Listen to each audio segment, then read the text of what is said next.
Hey guys, welcome back to the Calvinist Contradiction.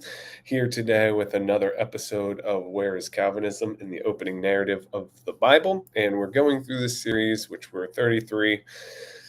I don't know if we didn't do one, two, or three, or we didn't do one or two of Genesis, but we did three. And so we're probably about 30 episodes in here asking the question, where is Calvinism in the opening narrative? And we do this because we believe if, like the Calvinists say, that Calvinism is the correct interpretation of the Bible, then we should clearly, consistently, coherently see this in the text themselves.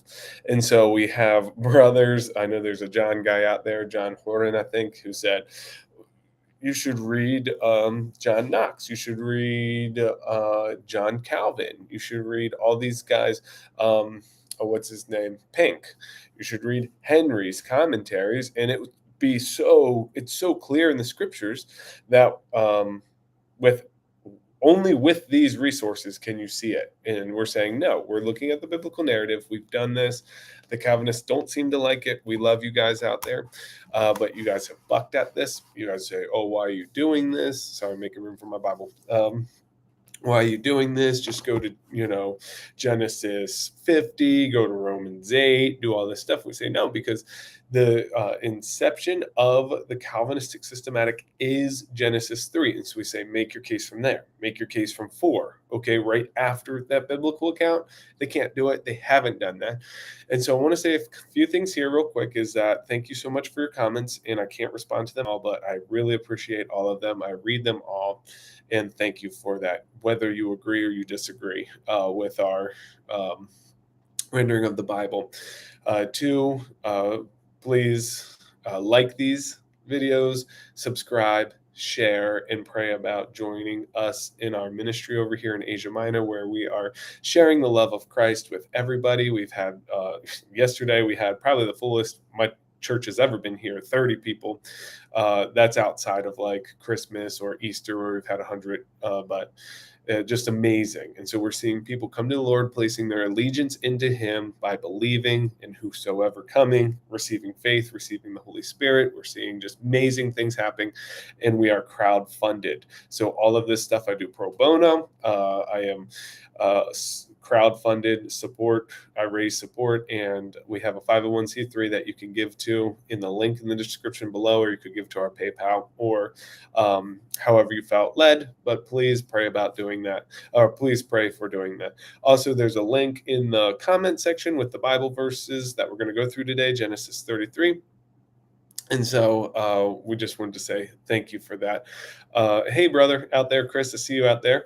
And then I also wanted to say,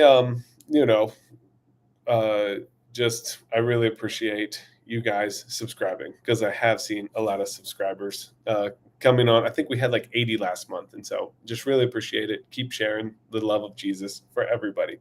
Okay, let's jump in here. The link, Chris, is in the I forgot to put it in the description, but it's right there. And we're just talking about Genesis 33. So we're continuing on with our study of last time, where Jacob fears meeting Esau, and then now he's going to meet Esau. And we're just asking that question of where is Calvinism? Clearly in the text, Calvinists out there, we don't want to hear you saying, go get the commentary. If it's so clear, if it's so plain, if the biblical text itself renders a Calvinistic interpretation, but only with the help of a commentary, we would say then that is not clearly, consistently, coherently brought forth from the text. And so also we want to ask you, Calvinists, to not write 5 pages in the response about other things other than the questions we're putting forth.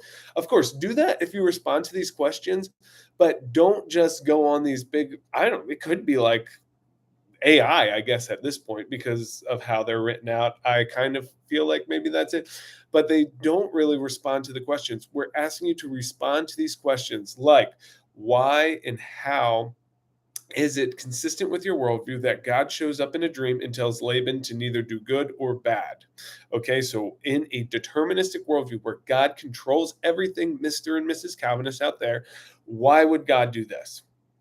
it is inconsistent, and we believe that there is, the contradiction. That's why we made this channel. But we're asking you to defend this and to teach us why, we should accept this bologna sausage. And until you do that, that's all we're going to call it. Because I don't mind reading the comments, but then I just keep asking myself, why aren't you responding to the, maybe 20 questions that we ask?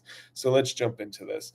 Then Jacob lifted up his eyes, and he looked, and behold, Esau was coming, and 400 men with him.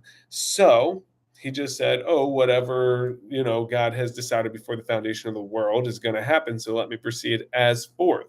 No, it says, so he divided his children among Leah and Rachel into the two maids, and he put their maid and their children in the front, and Leah and her children next, and Rachel and Joseph last. But he himself passed on ahead of them, bowed down to the ground 7 times until he came near to his brother. So Calvinists, instead of you writing some big, um, um, thing on this, we're asking you, what's the purpose of this? What's the purpose of, if he believes that, God has predestined before the foundation of the world, decreed for whatever to happen to him right here, what is the purpose of all of this? And we keep asking this question, and you guys never answer it. What's the purpose? Because we're going to get the answer here from the biblical text, not from Matthew Henry's commentary, not from John Calvin's commentary, not from Pink's commentary, not from John, Joe Schmo, Blow, whoever. It's from the text, and we're going to get this. So we're asking you, Mr. Calvinist, Mrs. Calvinist, what is the point of this text where he's bowing himself down 7 times? I'll show my cards and tell you right now, it's a continuation of him trying to persuade Esau not to kill him. And how do we know that? Because the Bible tells us so. Not Pink, not Henry, not Calvin, not Piper, not Sproul, not MacArthur. Okay. Then Esau ran to meet him and embraced him and fell on his neck and kissed him, and they wept. So it worked, right? Jacob, trying to persuade his brother to not kill him. That's why he brought 400 men, was to just murder him. He said he was going to do that before, but he came and he wept. And he lifted up his eyes and saw the women and the children. Who are these with you? He said, the children whom God has graciously given your servant. And so here's another part where I want to break in here. God has graciously given your servant. Okay, Mr. Calvinist, Mrs. Calvinist out there, you tell us that, Abraham leaving his family was God choosing him unto salvation. Now, we go back in the comment section, everybody, and look at these responses. This is something I get all the time, that literally in Genesis 12, where Abraham leaves, that's God choosing him unto eternal salvation. Not Genesis 15, where he says he's righteous by placing his trust in the Lord, that the Messiah is now going to come through his lineage and bless the whole world, where the text actually says it. But because of their rendering of a Calvinistic worldview, probably taking Romans 8 and 9, I'm not putting words in your mouth, but this is how I see it, taking 8 and 9 and placing it back into the text, then you have this from 12, where he leaves. Now, they never talk about Lot coming with him, and they've never answered our question if, in the New Testament, how the Father believing, the whole tribe comes to believe. Because it's not based upon what anybody does, unconditional election. And so they don't answer these questions. I don't know if they can't answer them, if they don't want to, but then they'll just go on some diatribe, or they'll go into some non sequitur about something that's not even related to any of this. Check out the conversation in the comment section with Alethea about God's love, where we're saying, no, God loves everybody because and we say, God is love. We say, for God so loved the world, we say 1 Corinthians, God's love is this, because it tells us, and they go on to say, no, God's love is salvation. Where's the text? They never say it. And then they just go in this diatribe and this, non sequitur about how I don't believe that I believe God's love fails, even though we never said that. We said the exact opposite. And so Calvinists, we're sick of the bologna sausage, and we can smell it, we can taste it, we can see it, that this is bologna sausage. It's, a dung theology that's fit for the dung heap. So let's chuck it where it is. And so, but here, so how's he saying that God has graciously given to your servant? Okay, so this guy doesn't believe he's not chosen unto salvation according to the Calvinist tribe, right? The Calvinist, he, um, Jacob's been chosen, although, Jacob says, if I return safely, then I'll place my allegiance unto you.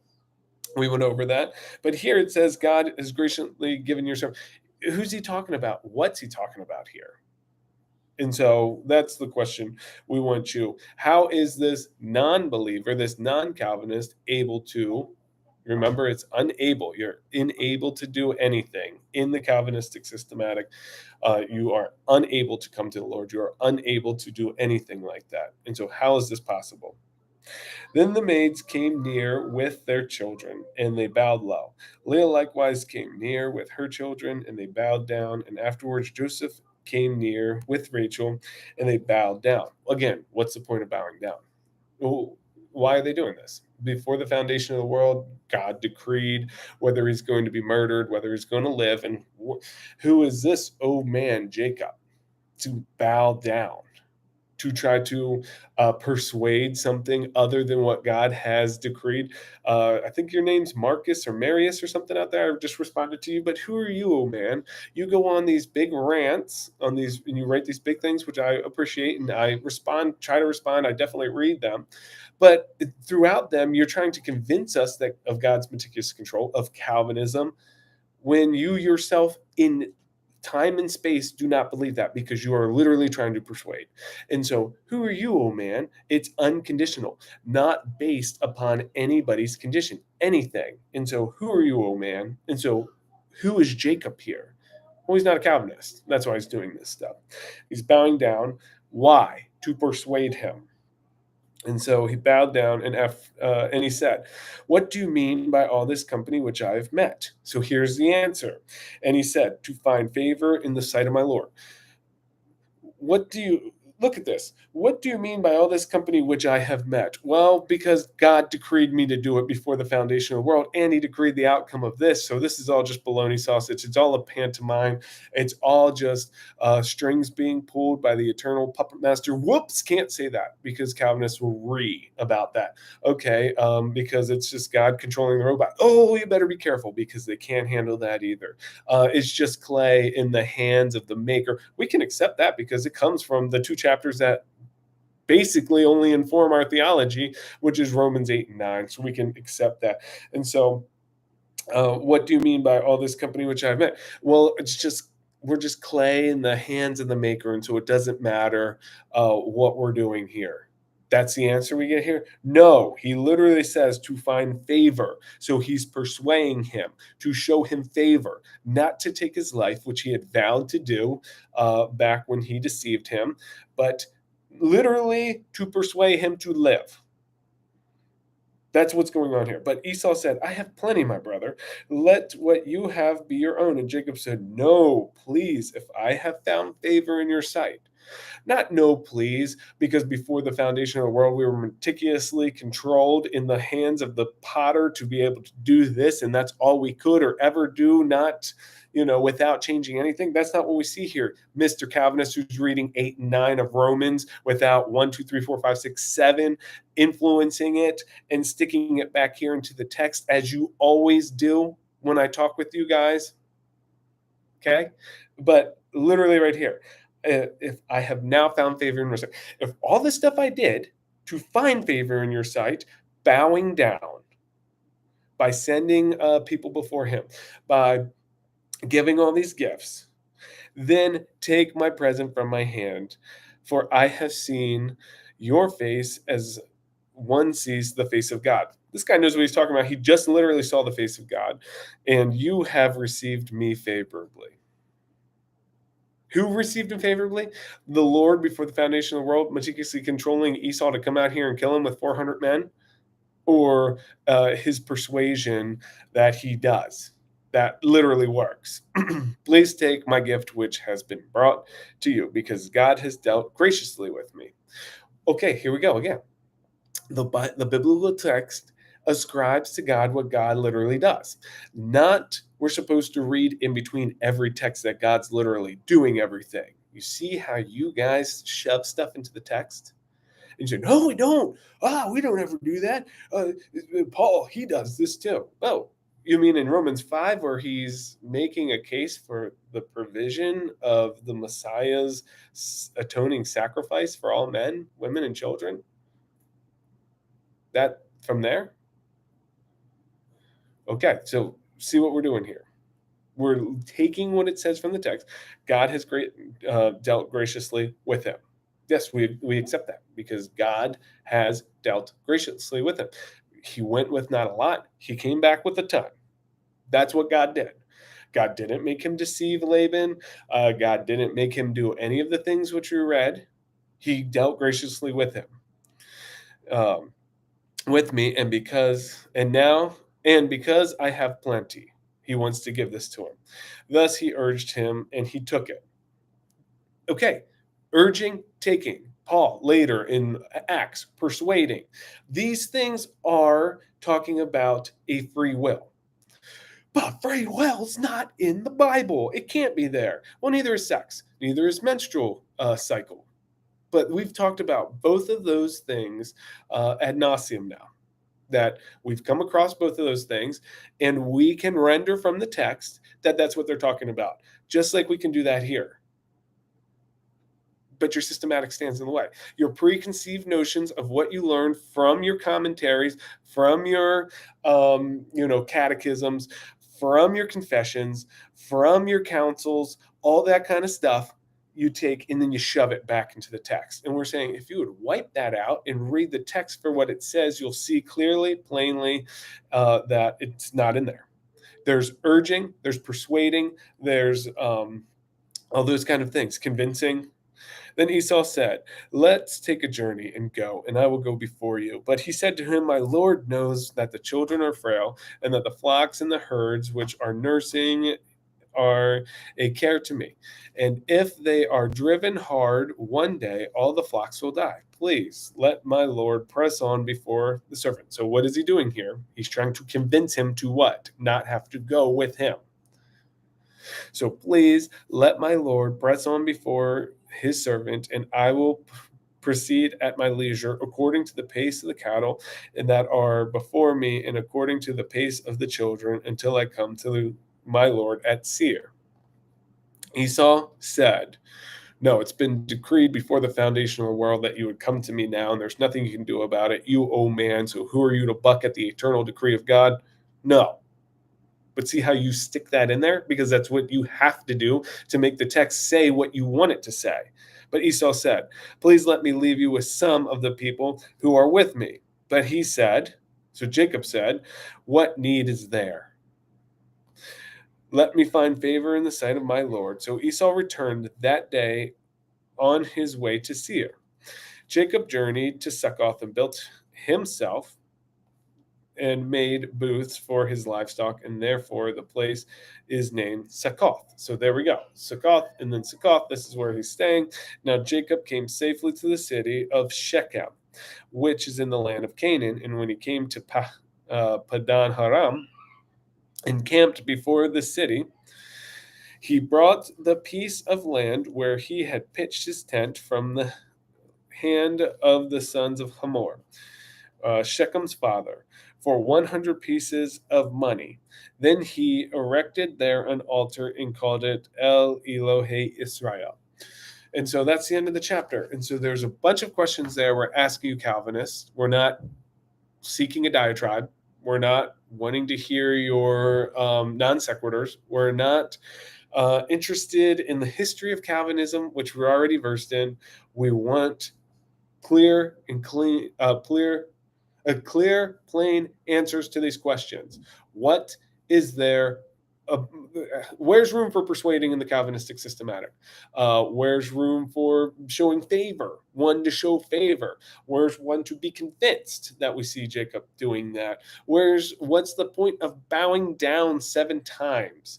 What's the point of giving gifts? How is Esau, who is not elected unto salvation in your own systematic from your own how do we say, from their own rendering of what happened with Abraham back in Genesis 12. This guy's not saved. Okay, in your systematic, I'm not saying he's not saved in my worldview. I'm saying in your systematic, how's he able? He's unable to do anything with the Lord. How's he able to recognize that Jacob has been blessed by the Lord? How is Jacob able to convince his brother not to kill him? These are questions we want you to answer, that we literally are asking you. Chris, or whoever else is out there who's listening, if you have any answers, anything that you would like to add to the comments, I'd love to hear it right now.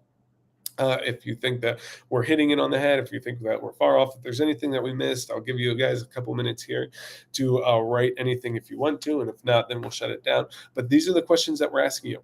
And again, we're asking this question when we're doing this series, and we're going to keep doing it even when people are like, oh, you need to start reading the commentaries with it. You need to go on to Genesis 15. You need to skip to Exodus 10.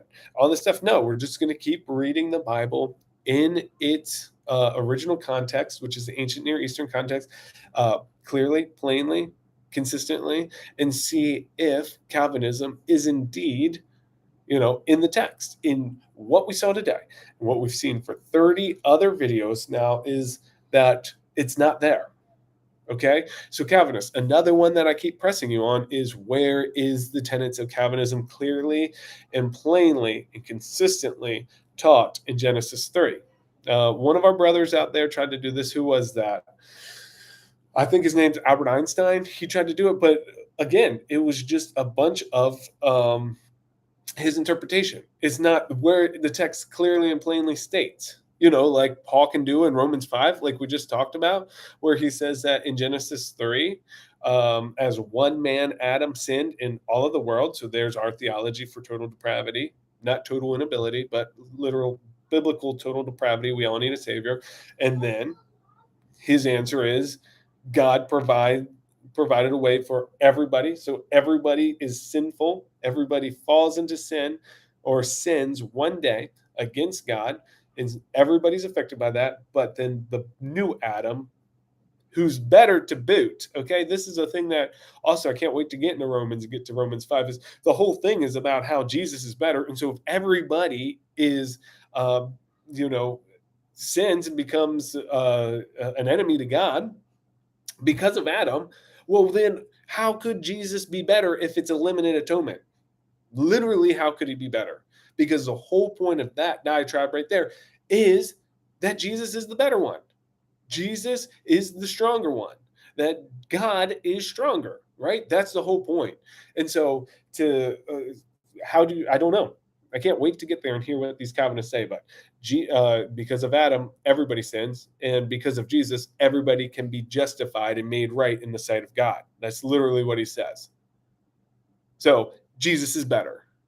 But in the Calvinistic worldview in Romans 9 is, Adam, everybody sins and becomes a sinner in Adam. And then only a few, only the all of the elected is what has to be put in there. Alethea, I'm shooting at you right now. I say, we believe John 3:16, that God so loved the world that he gave his only begotten son, that whoever believes in him would not perish but have eternal life, right?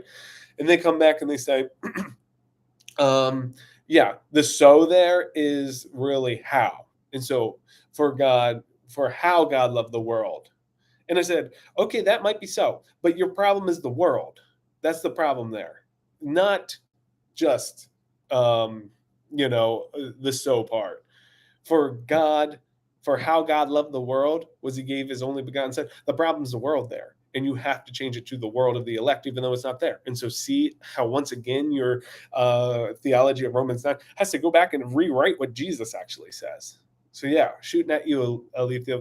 You never responded to that one. But so here you go. Chris did say something. He says, I think one of my favorite and tides determinism passage is the one where they're talking about the children of Israel sacrifices children to some god. Yep. So to some gods, and God says it did not even enter his mind. Oh, I know. Please Calvinists out there, love it, Chris. I've talked about this a ton. It did not even enter my mind, but I meticulously controlled it before the foundation of the world to happen as an eternal decree. That who are you to buck against, oh man? And then if you would take that theology and bring it to its conclusion, its literal critical thought conclusion is, well, if God was making the Israelites burn their babies, even though he had no recollection of this at all. This thought never even came into his mind. So it's not that he forgot. It's not that he neglected. It's he literally never thought about this. So where is the determinism in that? Calvinist? No, it's baloney sausage. It's dung heap theology. Go flush it. You should do that, literally, because of what our brother Chris right here is saying. Forget about you can't find it in the originating in the passage it originates in. Forget about it. You can't find it in 33 chapters now. You have to keep on using these circular reasoning, these non sequiturs, these nonsensical diatribes. But what about this, where it never even came into his mind? What about this? The Lord literally leaves. The presence of the Lord leaves because of this. Because they start burning their babies to Baal. And then later, what happens? Ezekiel's in Babylon by the river, and he sees the presence of the Lord coming, and he goes, oh, crap, this isn't good. For the first time, the Lord's presence has left Israel, and he's in exile already. This isn't going to be good. He knows this. What are you doing out here? And he picks him up. This is Ezekiel 8, and he takes him to the temple, and he shows him how they have a bunch of secret in the bottom of the temple. They have a bunch of secret idols. So God did that. That's what God did. You're telling me that God bounces from the temple. He leaves the temple, leaves the presence of Israel, because he himself meticulously controlled the Israelites to worship other foreign gods. And then Tammuz, they're worshiping the sun, they're worshiping all these other things up in the tabernacle proper, up in the temple proper. They're like wailing to Tammuz and all these things. And that's God. And then he leaves because of it. It's just as sick as the theology that you ascribe to, where, the aborted, God hates abortion for sure. But then he's the one who's actually aborting all the babies. God hates murder. Do not murder. But yeah, he's the murderer. He's the greatest murderer. God, do not lie. But God's the greatest deceiver. In the Calvinistic worldview, can you not see it's the devil? Can you not see that the one who comes to kill and steal and destroy, who in the Calvinistic systematic is God, is really the devil? And then can you not see how Augustine, who was a Gnostic, these are all Gnostic things right here, is the one who introduced all this. And Calvin quotes Augustine more than any other church father, way more. If he even ever quotes another one, I'm not sure about that. And so you can't see it. And I'm just going to keep on saying it. The Calvinistic God is the devil. And he's actually in, the demiurge in Gnosticism, where he's good. In Calvinism, he only does what he's told to do, because he can only do what he's told to, because God meticulously controls everything. So Marcus, whoever, the guy that I just responded to with the big long thing, who said, Reform theology saved us from the horrors of the Roman Catholic Church. Well, one, that was God's predetermined plan anyway. So the whole thing with the Roman Catholic Church, it's just God. That was for God's glory. So grit your teeth and swallow the pill and live consistently. And then two, that's just what is required from you if you want to be a Calvinist, is that it literally is the Gnostic rebranding. You have to get it. It's just how it is. Satan only does what God tells him to do, and he's obedient. So he's the good guy. God's the murderer. God's the liar. God's the cheater. God's the thief. God's the adulterer. God's the one who kills the babies. And that's how it is. And so why don't we ascribe to this sick and twisted view of God? Is because of that. It's sick. It's twisted. It's just really the devil in disguise. And, we won't ascribe to it. We will not. Because God's We uphold God's character, which is love, which is patience, kindness, truthfulness, all those things, all the fruits of the Spirit. Those come from God, not from this, almighty deceiver who is responsible for everything. We'll quote John Piper's website, Desiring God, once again to close this out. And that, as unimaginable as it might seem to us who can critically think, that's my putting in there, as unimaginable as it might seem to us, that from the killings of Dennis Rader, that's a guy who killed people and ate them, to the, to the death camps at Birkenau and Auschwitz, that's the World War II Nazi death camps, to even the rape of young children, it's not God allowing it, it's God doing it for his own glory. Okay, that's the Calvinistic worldview. So is that who God truly is? No, that's the devil. Take your theology, this steaming hot lump of fill in the blank, and go flush it down the toilet. And let's read the Bible in its original context for what it really has to say. I love you guys. And I'll see you for another episode of the Calvinistic Contradiction. Love you, Chris, man. Let's do that episode. Reach out to me. I put the email on the information there. It's just the Calvinistic Contradiction at gmail.com. So write me. Let's set up that video to do together, brother, and be blessed. And I'll talk to you guys later for another episode of the Calvinistic Contradiction.